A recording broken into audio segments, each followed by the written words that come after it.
Well, hi there, it's Ron Rogers, and this is the continuing saga of the vacuum pump issue on my Turbo 310R. And I cherish the time I go to the dentist because it's much more pleasant, and I spent a good portion of the afternoon out there kind of helping out, doing the engine run and stuff like this. But I'll tell you, this is one of the times that to be a member of the Twin Cessna Flying Organization, have Tony Saxon help you out on this stuff, is really beneficial.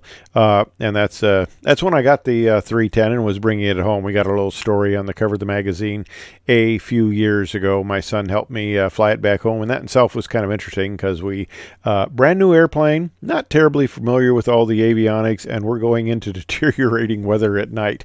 Yeah, it was fun. Well, we got it to work out. The joy of having two airline pilots. But okay, the guys who wrote the maintenance manual, oh boy, I tell you, it's not the easiest to read. And this is the copy that I had at home. And okay, we're trying to troubleshoot the system and figure out what's going on here. Try to figure out, troubleshoot it and all that sort of thing. And it's very detailed. It's not terribly easy to follow.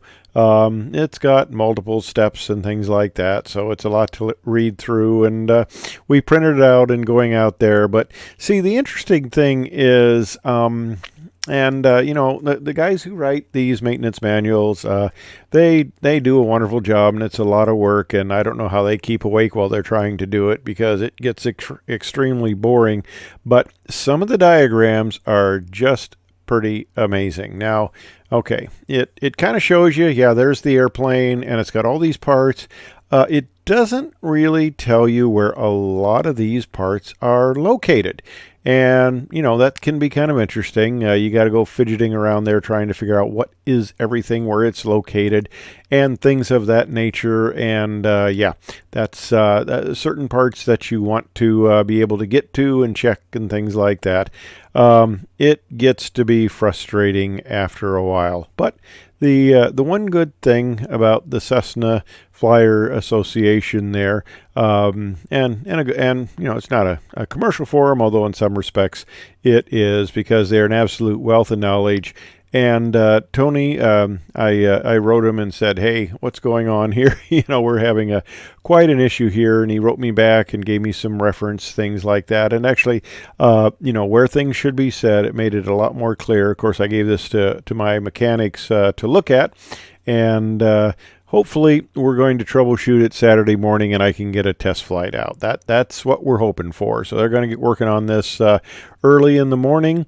And of course, he provided some information and diagrams that is a lot easier to read on certain, where you go to adjust the pressures and the dumps and all this sort of thing. So they're going to take a look at this and see if we can't track it down and finally get the whole thing squared away. But like I said, they didn't want to get their faces on the in the YouTube, so I can understand that. So I'm hopefully far enough away. But I'll tell you, this is one reason I am not a mechanic, because I was on the inside running this thing, and out there with the prop running, that's not my idea of a really fun time.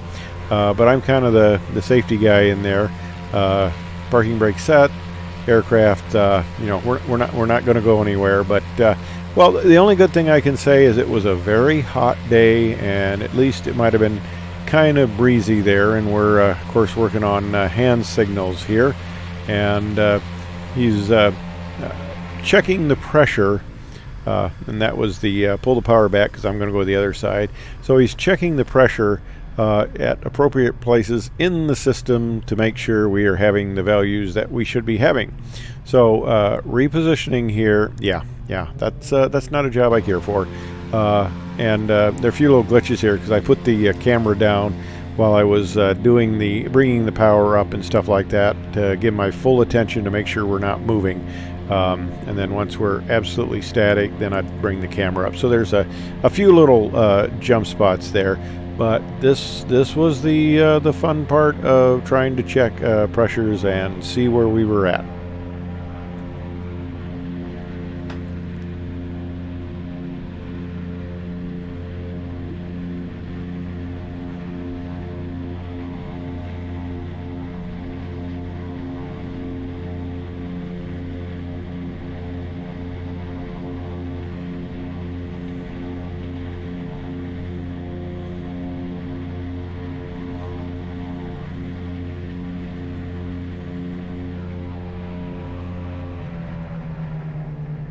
All right, enough of that.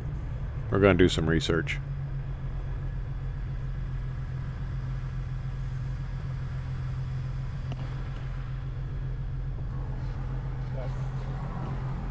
Death to the engines.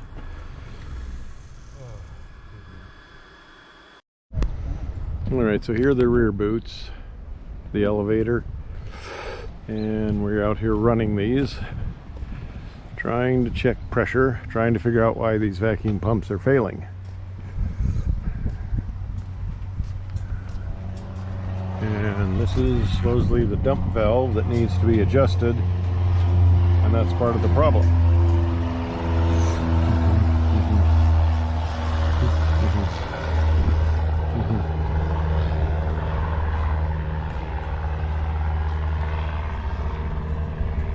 And here's the dump valve on the right engine and the pressure gauge they were using to see what sort of pressures we were getting.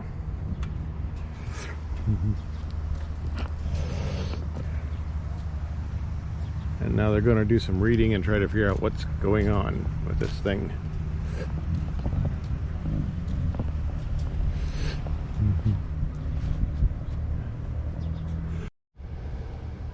So, trying to find the overboard tap.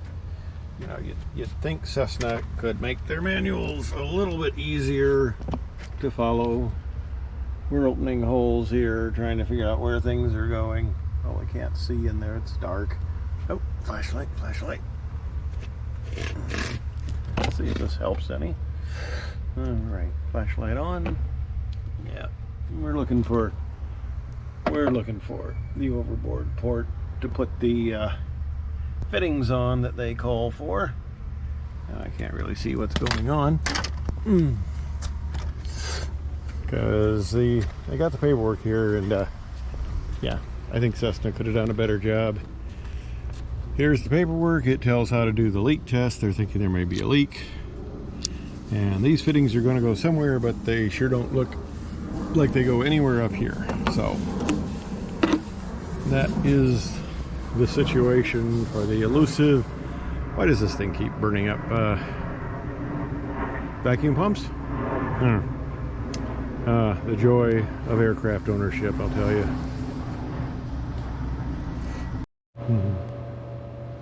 Alright, so here we are in the shop area. And going back to the online resource, we got the print manual here, but that's for the wrong airplane. It's a Q model, or at least it's not the right 310, but the electronic page is up to date, so we're checking that.